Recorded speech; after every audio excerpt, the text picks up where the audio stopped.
Hi guys, welcome back to another episode of Our Life Beginning and Always. Last time we had a sleepover with Cole and he had a little lump under the sheets under his sleeping bag, but we didn't say anything because we're just a kid. We don't even know what that means yet. And today we're gonna start with the runaway moment. So we can go ahead, get right into it. They'll run away together, maybe start a new life. Cove and me will. That'll be nice. After a couple hours at the playground by yourself, it had gotten firmly into the afternoon. You were on the swing set with your feet buried in the sand when you spotted Lizzie in the distance. She was rushing over like something was on her tail, chasing her. You knew she would be coming, but was she that excited to get to the park? Instead of nabbing the swing beside yours, Lizzie stopped in front of you. She bent over, balanced her hands on her knees, and panted. Did you hear? Hear what? Lizzie bounced up, her eyes blown wide.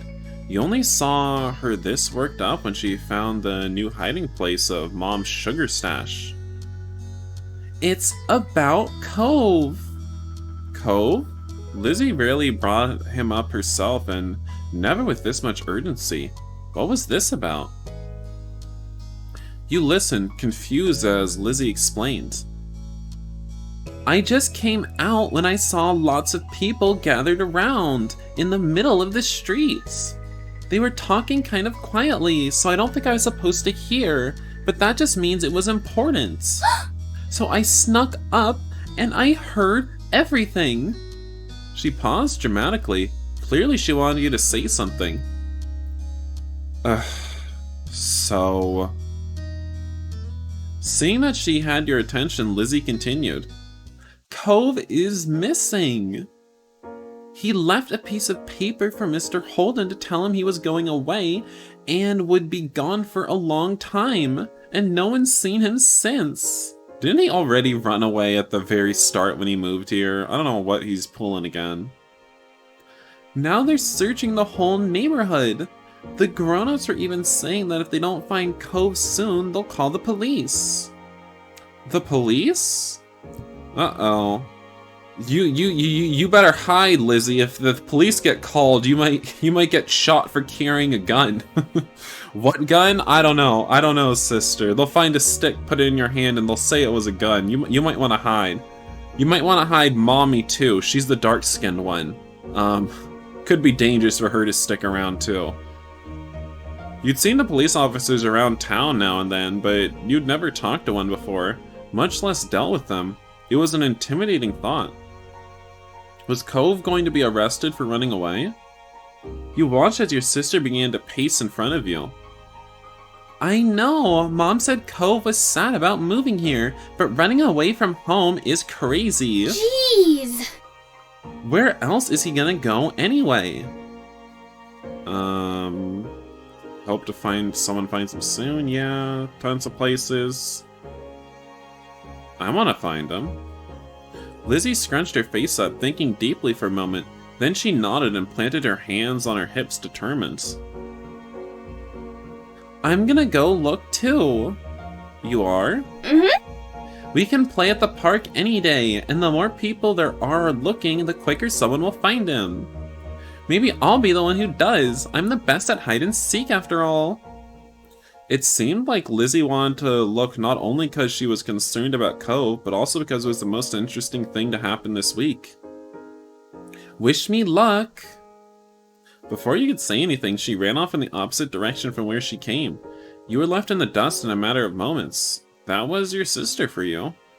But Lizzie's appearance in this crisis faded to the back of your mind just as quickly. Cove.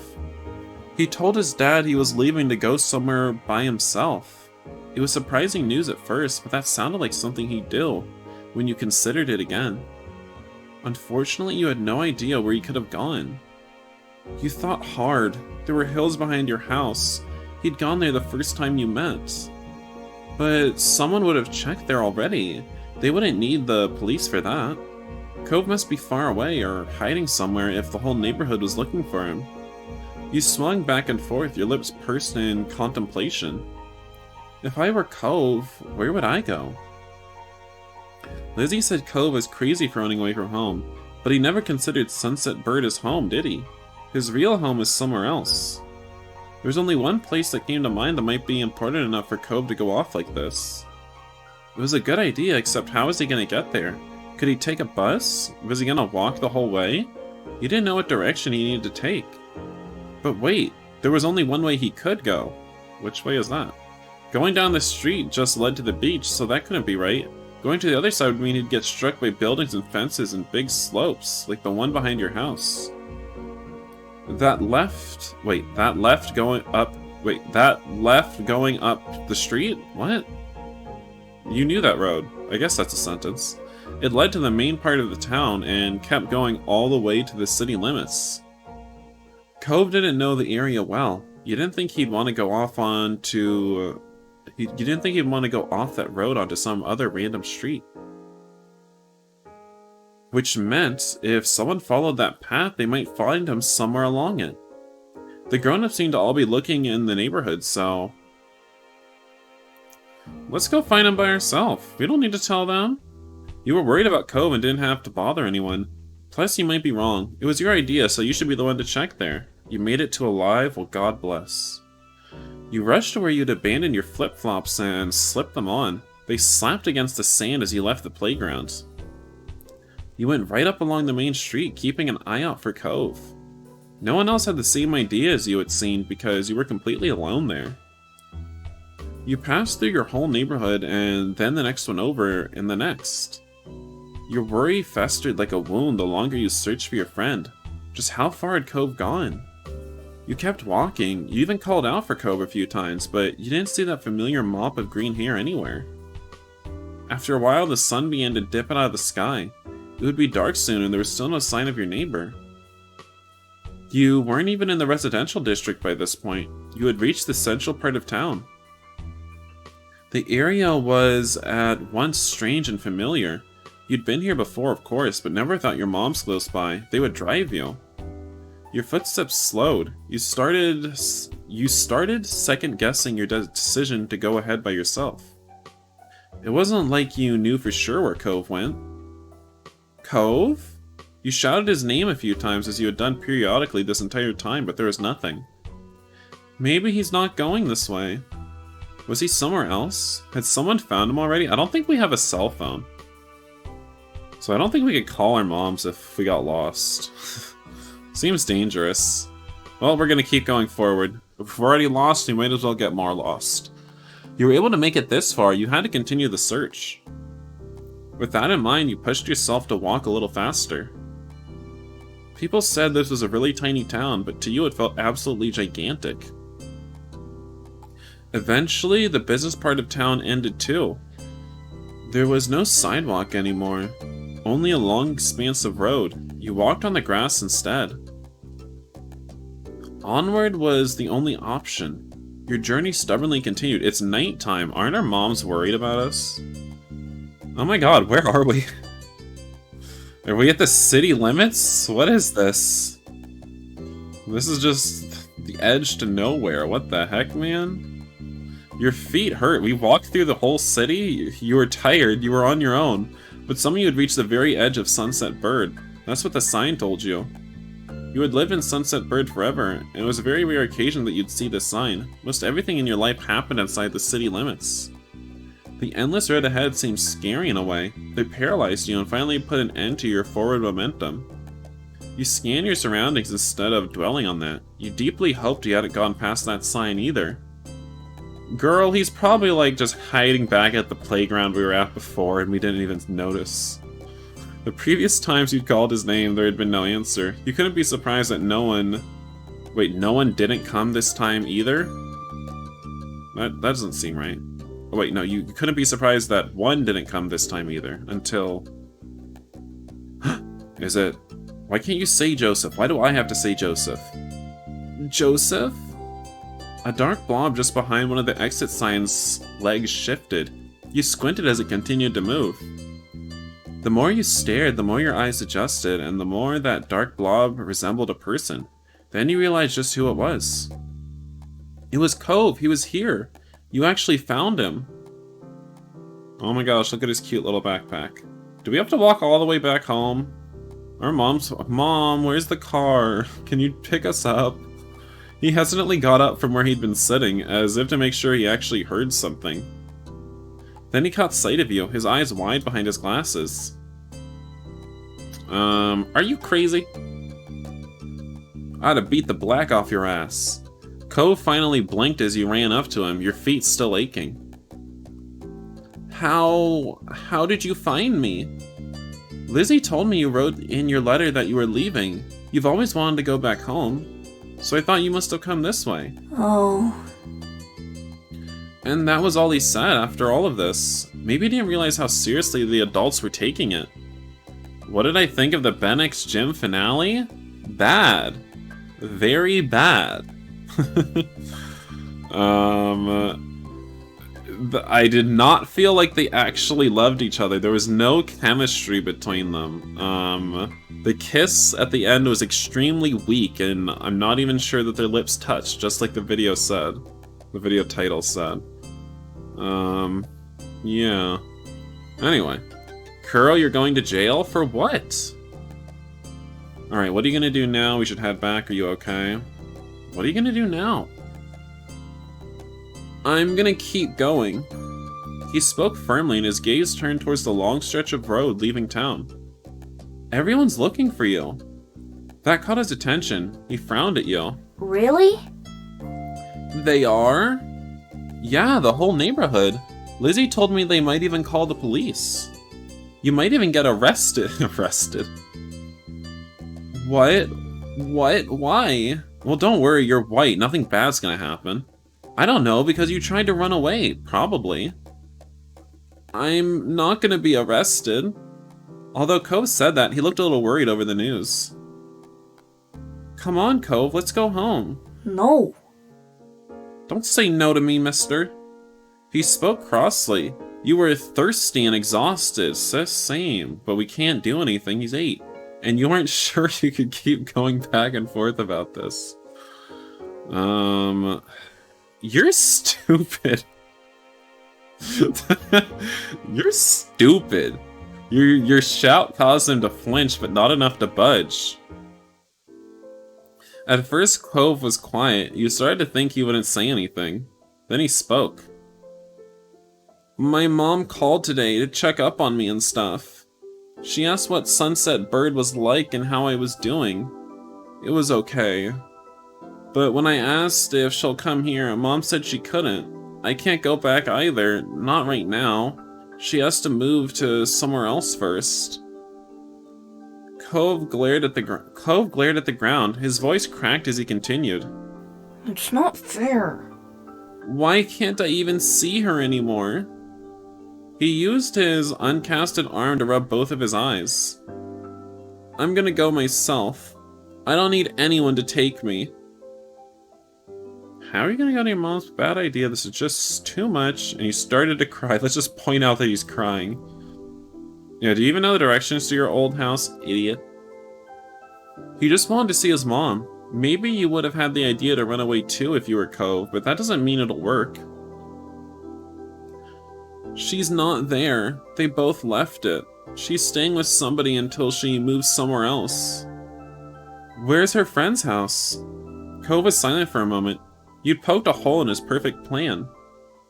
Then he shook his head like he was trying to clear it. When he spoke some more, it was mostly to himself.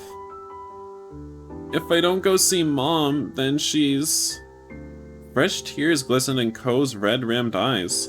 He stubbornly tried to blink them away, but they slipped down his cheeks. He waited for Cove to continue. Mom doesn't call all that much, and I haven't seen her in so long. I've never heard of cherry magic. Cove hiccuped, wiping his eyes with the back of his arm. His glasses got shoved up awkwardly as a result. If I don't go, she'll be gone. She'll forget about me. She wouldn't do that. How do you know? She's your mom. She loves you. Your mom's always said that, so it must be true for Cove's mom too. Maybe her mom's a drug addict. Cove sniffled. He seemed conflicted.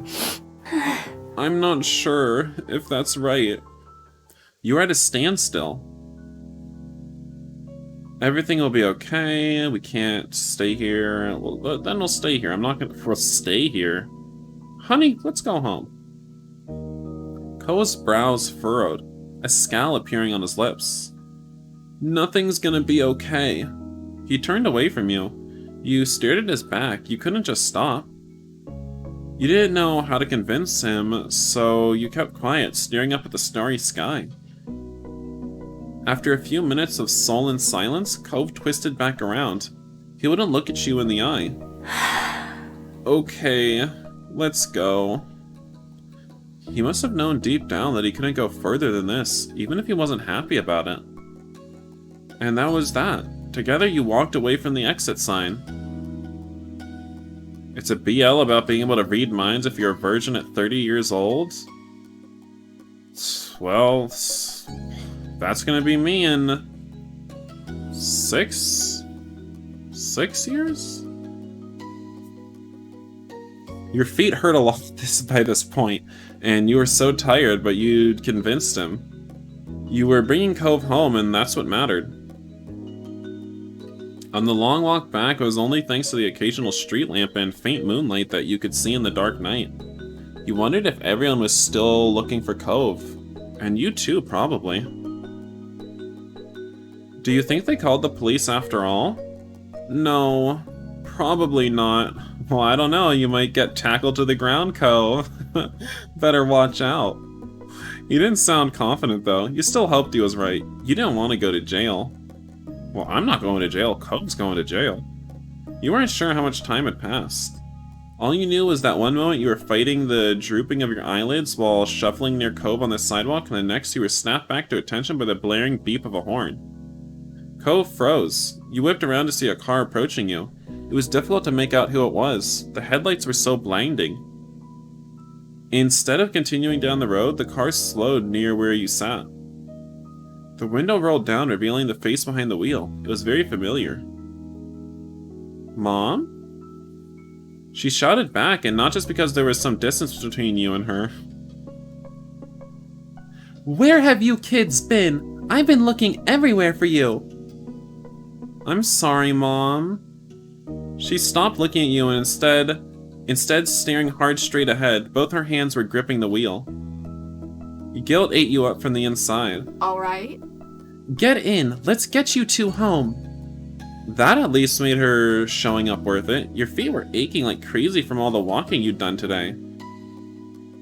Oh, alright, let's take a look from the inside of our luxury sedan. Or maybe it's a minivan, I don't know. This is a funny background. This is a funny background. This is weird. I've never seen a background like this in a VN. You yanked open the side door, slipped inside the back seat, then clambered over so Cove had enough room to climb in too. It's like they're trying to sell me the car or something. Look at our wonderful leather seats. Alright, fine. He followed in wordlessly, tucking his backpack near his feet. Your mom looked at you and Cove from the rearview mirror. The two of you had us extremely worried. That wasn't a good thing to do. Not at all. Oh my god, Mom. I was saving the day, okay? Shamefaced, you both nodded as one. Sorry. Sorry, Mrs. Tsubasa. Sorry, Mom. I'm not that sorry, though. I kind of found him, so I deserve some money. I'm entitled to a cash compensation. She softened immediately, not enough to actually let it go, though. You'll have to apologize to everyone else, too. With that, Mom started the car up again and you were off. For the rest of the car ride, no one said anything. You thought all of you were pretty tired. In fact, you must have dozed off at some point, because you woke up to the sound of the engine stopping. You yawned and got out of the car. Cove came out after, putting his backpack on again. Mom locked the car door and motioned you two towards the door. She opened the front door and let you go in first. In our own house? So Cove's going in our house? Is his dad there? Mommy appeared quickly. She must have been waiting nearby. There was a phone in her hand. It worried you, thinking about who she might have been talking to. The tight line of her shoulders relaxed when she saw you and Cove. Oh, thank goodness. You found both of them. Yes, I did. They were walking down the main street together. What were you two doing there this time of night? Do you have any idea how far that is? How unsafe? You peeked at Cove. I'm just gonna hide behind Cove and be like, it's his fault, yell at him. He still looked exhausted. His eyes were puffy and there were dried tear tracks stuck to his cheeks. I wanted to see my mom. Joseph came to get me. Your own mom shared a look. You weren't sure what it meant, but they always did that. You wondered if they could read each other's minds. Since they were communicating telepathically, you stole a glance around the house. All lesbians can communicate telepathically. As soon as one lesbian has sex with another lesbian, their minds are now linked with each other. That's how it works. Lizzie wasn't anywhere in sight. Unfortunately, it does not work for gay guys. It's kind of sad. Could she be outside somewhere, searching for Cove still? Where's Lizzie? Your sister's in her room, fast asleep. The same way you should have been. Okay, I see. So Lizzie didn't even care that I was missing. She didn't miss 1 minute of her beauty sleep. Alright, Lizzie, I see how it is. She came back earlier. She'd been out looking for Cove after accidentally finding out he was missing. She tried to pretend otherwise, but she was worried. Not too worried to fall asleep. She said she checked all the hiding places she could think of, but couldn't find Cove. You and Cove exchanged remorseful glances at that. Mommy noticed the discomfort. Okay. You two must be sleepy. You can sit down wherever you like. Mommy smiled warmly and motioned to the living room. Cove looked up at her, then lumbered over. You followed close behind. The living room wasn't far off or separated by a wall, so you heard your mom's talking softly. He wanted to go see his mother. Poor thing. Well... That explains it at least. Still, I'm not sure it excuses it. It was so dangerous to go off into town like that. He's having a hard time right now. You can't expect a child to handle it maturely.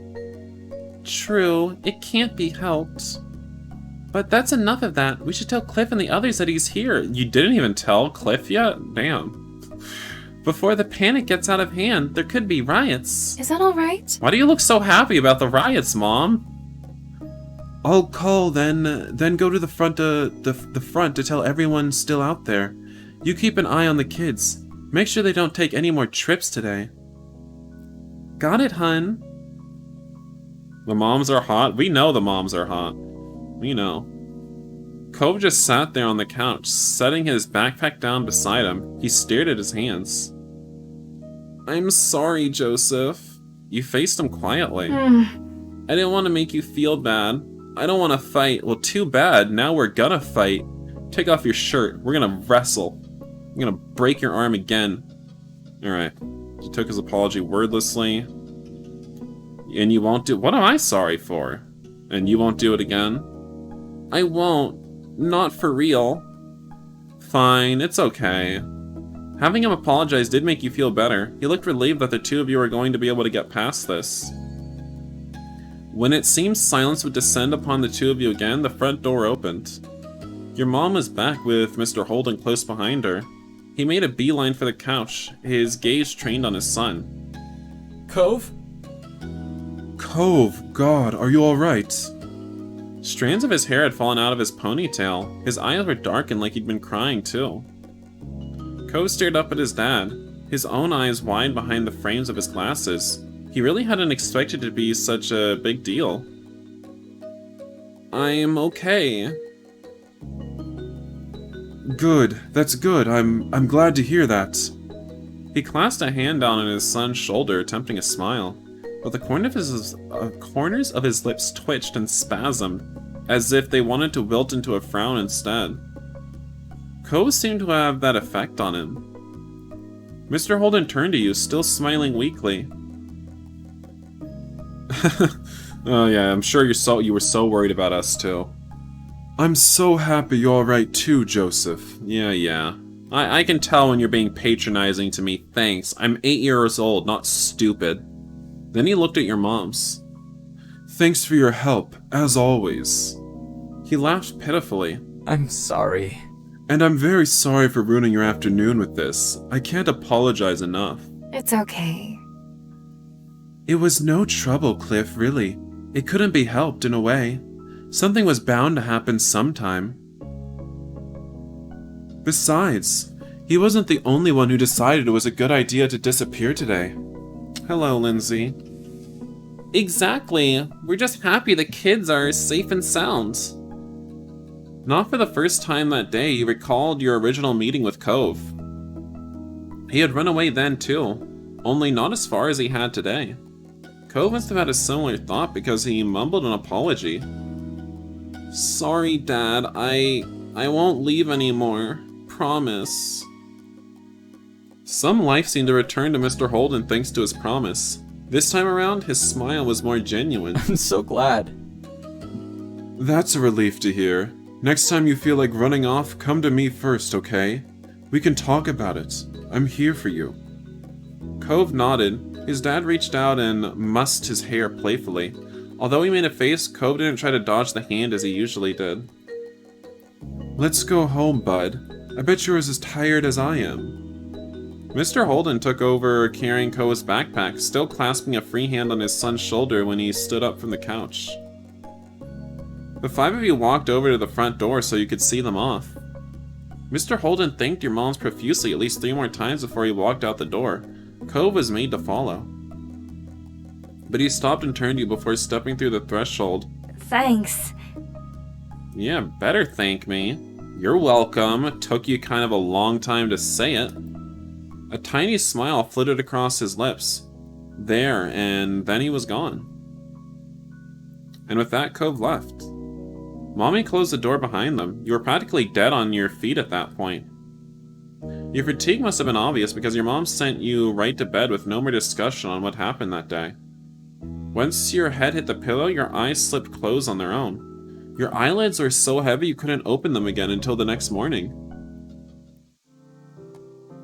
You keep thinking I'm saying COVID? You woke up much more at ease than you had felt when you were last conscious. It was almost like it was a dream. But it definitely wasn't. Your mom's faces when you saw them assured that. After breakfast, you were sat down and your family went over yesterday's events in full. They were none too pleased you went out with Cove to find Cove on your own. As punishment, your moms took away your TV privileges for the next few days. Lizzie was annoyed that she couldn't watch her shows with you around, but she adjusted. Whenever you expressed disappointment, your moms reminded you that they weren't punishing you for no reason. Sis, I found Cove. He could have been kidnapped. He could have been abducted. There's no justice in this world. It was dangerous to go out on your own so late and without telling anyone. You could have gotten hurt, or worse. As upset as you were, you understood. I understand that those lesbians are hogging the TV for themselves. Mr. Holden talked to Cove about what happened too. You didn't know what was said exactly, but Mr. Holden forgave Cove immediately. He didn't do anything to punish Cove for running away. Well, there's no surprise there. We already knew Cove wasn't going to get punished for anything he did. His dad's barely keeping it together emotionally. He blamed no one but himself for Cove's desire to leave home. You caught your moms discussing it once in hushed tones, frowning at each other. It was pretty serious. There was a word used you hadn't heard before, self-flagellation. But there wasn't anything they could do to change Mr. Holden's mind.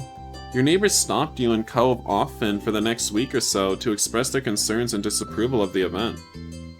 Still, as they always did, days continued to pass. So did talk about Cove running away.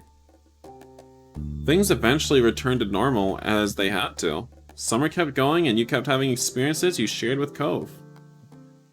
Alright, that's another moment down. We got one more to go this video, so let's be grown up. I don't know what that means, but could get spicy. One sweltering summer day, you were in your living room with Cove, listening to the sounds of birds chattering outside the window while you lay across the rug on the floor. Cove's dad had dropped him off earlier, and your moms had left two of you, along with Lizzie, to play amongst yourselves. It had been too hot to go outside in the afternoon, at least according to Mommy, so your sister was starting to get impatient, waiting for her golf class that evening. Golf class? What? Lizzie takes golf class? What the heck? The three of you had trouble finding something fun to do. The beach and playground were off limits, and you felt that it was too warm for anything like playing with your fuzzy animals. Then suddenly, a light came to Lizzie's big brown eyes and her smile spread across her face. Having an idea gave her a new wave of energy. Since we're stuck inside, we should be adults. They don't play outdoors anyways. They're always inside and telling everybody that they're too busy to play. Why? Duh. I said why, and it'll be fun, duh. What do they do inside that we don't? Besides use the phone a lot. Oh, I'll tell you something they do, Cove. I'll tell you something they do. Excluding a small huff, Lizzie decides to ignore Cove. What do you think? Do you want to? Cove said that doesn't sound fun. But we could come up with something else. I want to, let's do it. You do? Seriously? Yeah. Oops, I keep accidentally skipping. Hooray! Okay, let me think what do I want to be? Satisfied that neither of you were able to bail on her, Lizzie thought over her options while you watched. After a few seconds, she clapped her hands together and beamed, apparently having settled on something without asking either of you. Okay. I'm going to be a professional golfer. Joseph, you and Cove can be a beach volleyball player, a gymnast, or a tennis player. Why? Oh my god. Can I be a sex toy telephone operator? Not a telephone, a telemarketer. That's what I meant. Can I be a sex toy telemarketer? It's always been my passion. Why can't we pick anything we want? Because I have a fun idea, that's why. And we have to play sports as adults? Yep. Right? Oh my god, I keep doing it. But there's other kinds of sports too. Right? It isn't the same. What do you think, Joseph? Don't those choices sound super cool? You want to be that, huh? Isn't there anything else we can be? Lizzie stomped a foot on the ground. Nope, come on, just decide already. Knowing Lizzie, you wouldn't let this go anytime soon. You sighed. Cove was not impressed with Lizzie's attitude, though he didn't bother talking more about it for now. You thought over the list of possibilities: beach volleyball, gymnastics, or tennis. Out of all of them, you prefer to play... Girl, I don't play sports. Tennis. You remembered Mommy had a couple of old tennis rackets lying around somewhere, but you forgot where you had seen them last. You could check the attic for them, although Lizzie probably wouldn't let you run off and do that now that she had you here. Yes, that was clearly the top option. I guess I'll be a tennis player. Alright! How about you, Cove? I pick volleyball. I should have known. Okay, so Joseph, you're a famous tennis player, and Cove, you're on a popular beach volleyball team, and... Lizzie's ponytail bobbed when she proudly stretched her arms wide. We're Olympic athletes who just competed in the Olympics. Cove didn't seem all that impressed with the announcement. He made a face and adjusted the glasses on his nose. That's really specific. Rude. That's what makes it fun. Anyway, Lizzie marched back and forth in front of us, getting lost in her own imagination. I won all of the gold medals, and people are calling me the next Mickey Wright. Who's that? Lizzie stopped on the spot and turned on him, her brown eyes shining with impatience. It doesn't matter if you know who she is. It's a golf thing. You guys won medals too. Cove, your team was bronze, and Joseph, you barely missed out on the gold and got silver. It's more real if we're not all first place. Oh my god, jerk. Silver sucks, I don't want silver. Yeah. You folded your arms across your chest, staring Lizzie down. Me neither. You nodded at Cove, happy that he held your back. Sorry. Lots of people lose at the Olympics. Them's the breaks. Then you're the one who did, not me.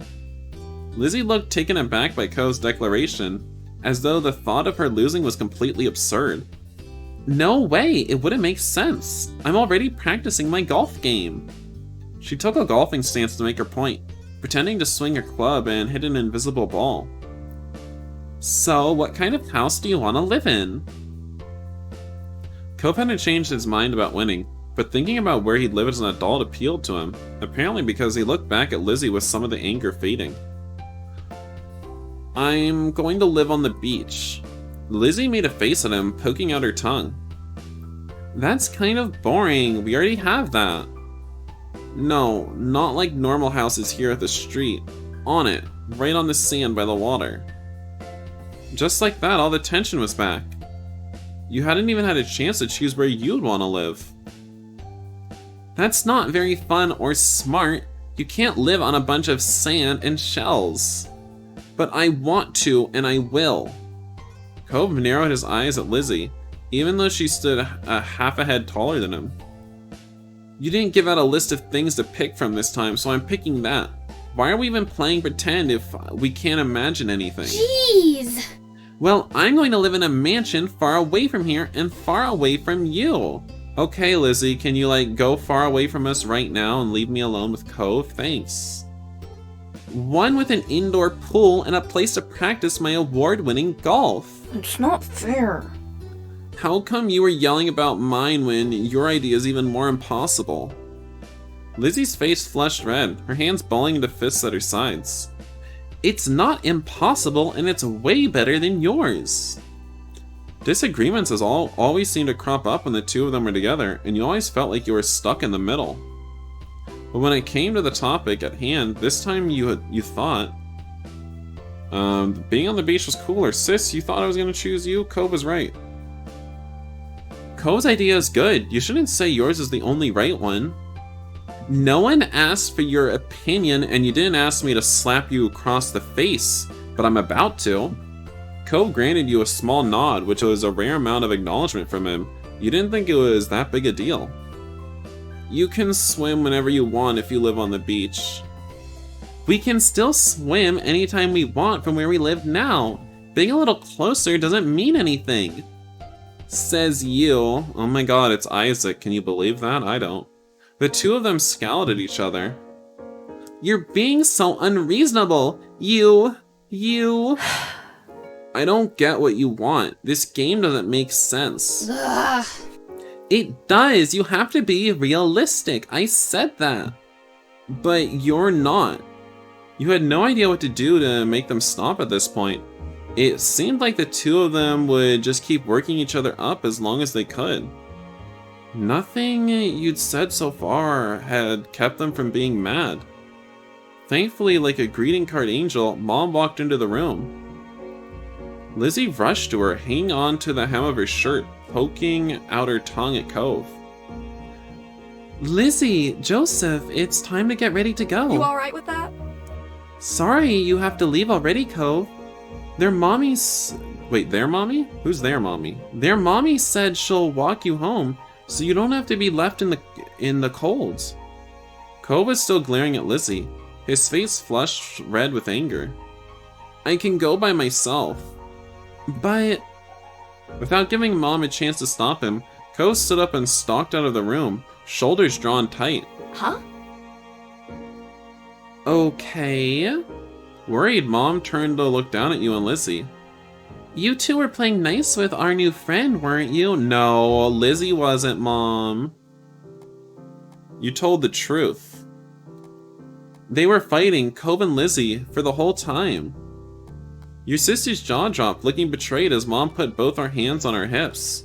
I told you, I don't care if you're my sister, Lizzie. You a hoe. Elizabeth! I told you to be kind to him. He's having a hard time right now.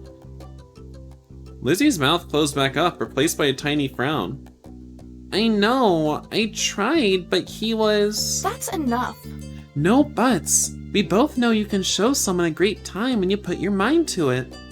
We're going to apologize to Cove and his dad over the phone when he gets home from work tonight. Lizzie hung her head, dragging a foot across the ground in front of her. Okay, Mom. Good girl. You caught pieces of Lizzie sulking to herself about how it was his fault too, but it was over. Ah, right, we better get a move on. Let's go.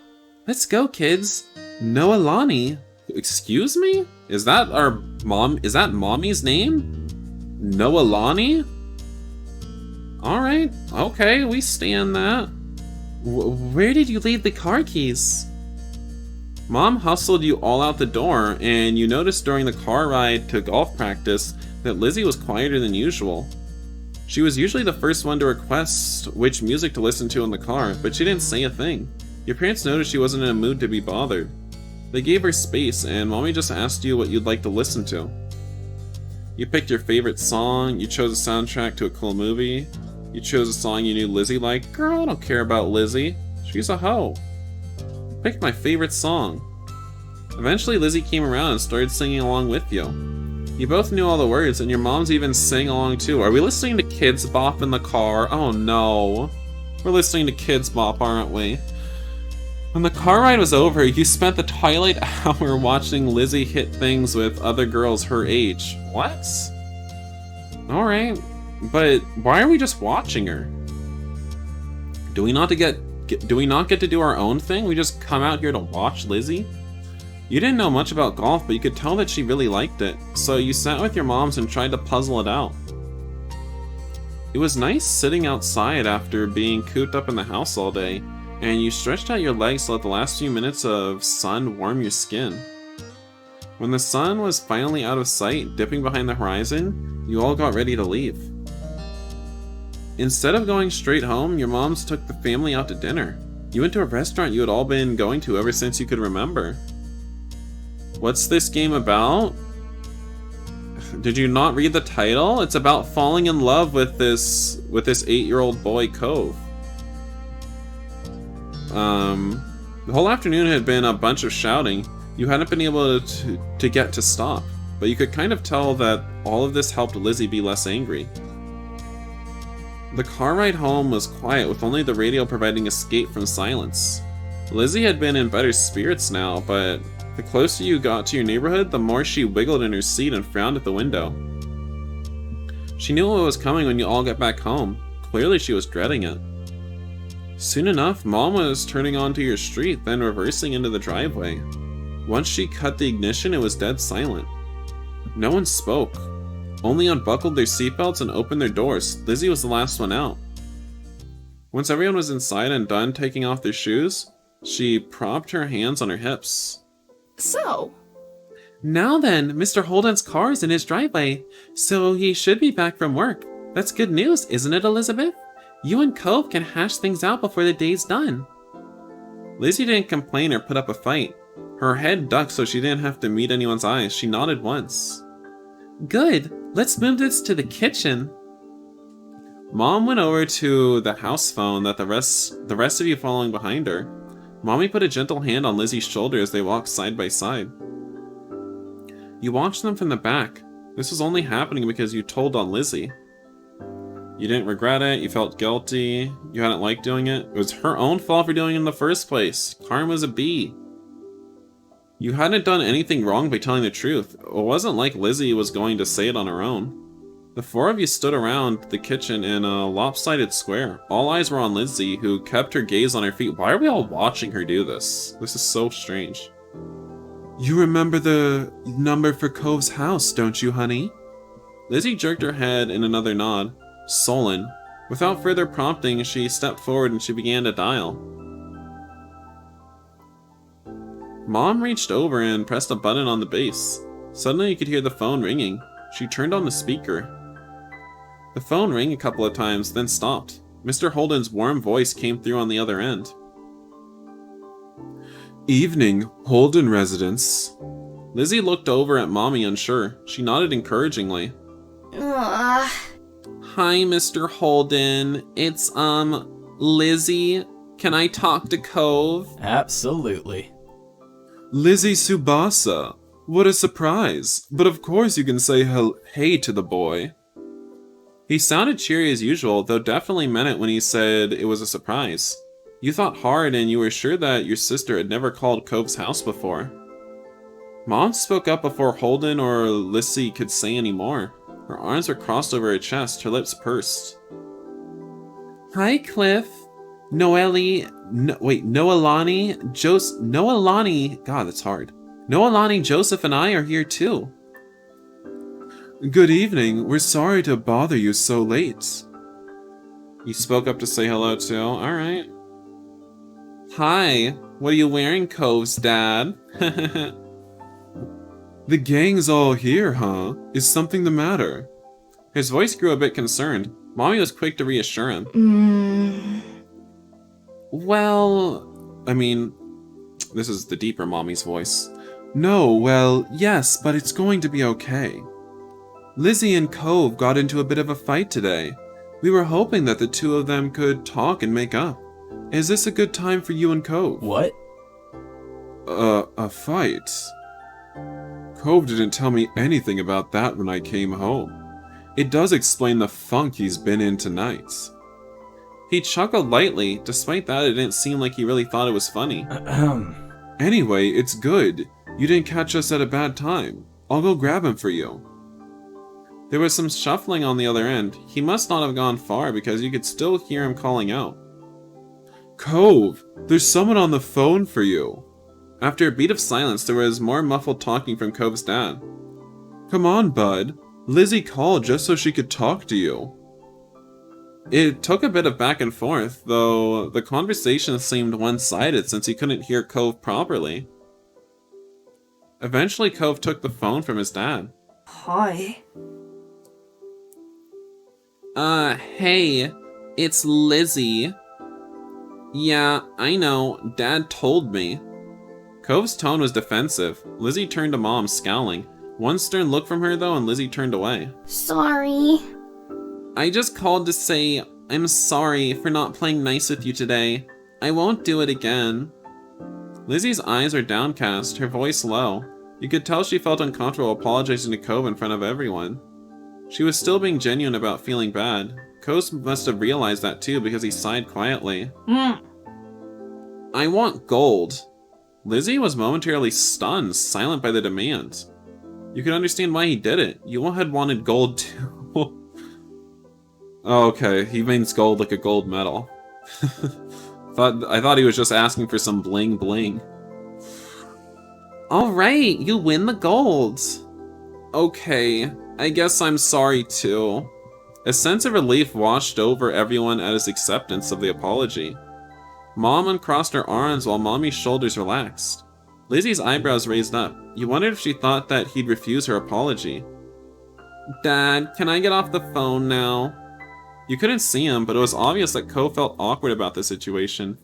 He hadn't come off uncomfortable the entire time, really. Yeah. Yeah, you can go back to your room if you want. Be sure to say goodbye first, though. Bye, Lizzie. Bye.